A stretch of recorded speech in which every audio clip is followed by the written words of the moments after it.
පොඩ්ඩක් 2025 දී එකතු වෙච්ච ඩස්ට් එක අයින් කරලා දැම්මා. ඉතින් අපි යන්නේ 2026ට. මම හිතන්නේ දැනටමත් ගොඩක් අය 2026 දී යාලට කරන්න ඕන goals targets දැන් list down කරලා ඇති.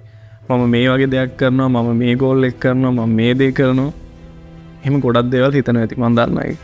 හැබැයි මම මේ අවුරුද්දේ පොඩි වෙනස් දෙයකට approach කරන්න හැදුවා. 2026 දී මම හිතුවා systems ටිකක් build කරන්න.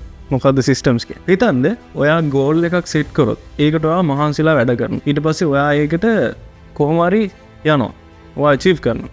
ඊට පස්සේ මොකද? ගොඩක් දුරට ඔයා goal එකක් achieve කරපුවාම ඔයා ඒ goal එක start කරන්නත් කලින් හිටපු පුද්ගලයා විදියට ආපහු ඔයා comfort zone එකට යනවා. ඉතින් personally මාත් එහෙම වෙච්ච කෙනෙක්. දැනටමත් එහෙම වෙන දේවල් තියෙනවා. හැබැයි 2026 දී මම මේකට පොඩ්ඩක් වෙනස් approach එකක් විදියට මම systems නැත්නම් processes හදාගන්න තීරණය කරා. ඉතින් system එක කියන්නේ මොකද්ද? හිතන්න ඔයාට මොන වගේ කෙනෙක්ද අනාගතයේදී වෙන්න ඕනේ. මං අනාගතයේදී හොඳ photographer කෙනෙක් වෙනවා. හොඳ videographer කෙනෙක් වෙනවා. නැත්නම් හොඳ content creator කෙනෙක් වෙනවා. නැත්නම් හොඳ businessman කෙනෙක් වෙනවා. මගේ field එකේ නම් උදාහරණයක් විදිහට මම හොඳ researcher කෙනෙක් වෙනවා. ඒක just goal එකක් විතරක් නෙමෙයි.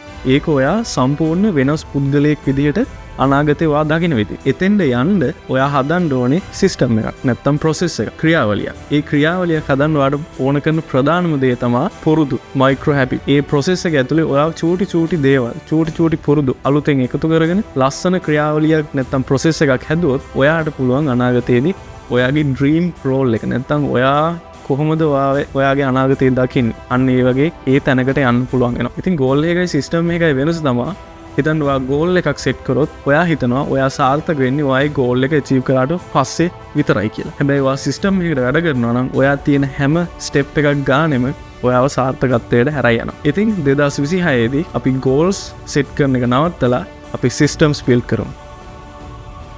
මේක ආය ඕන වෙන එකක් නෑ. අපි 2026 දී ආපහු හම්බෙමු.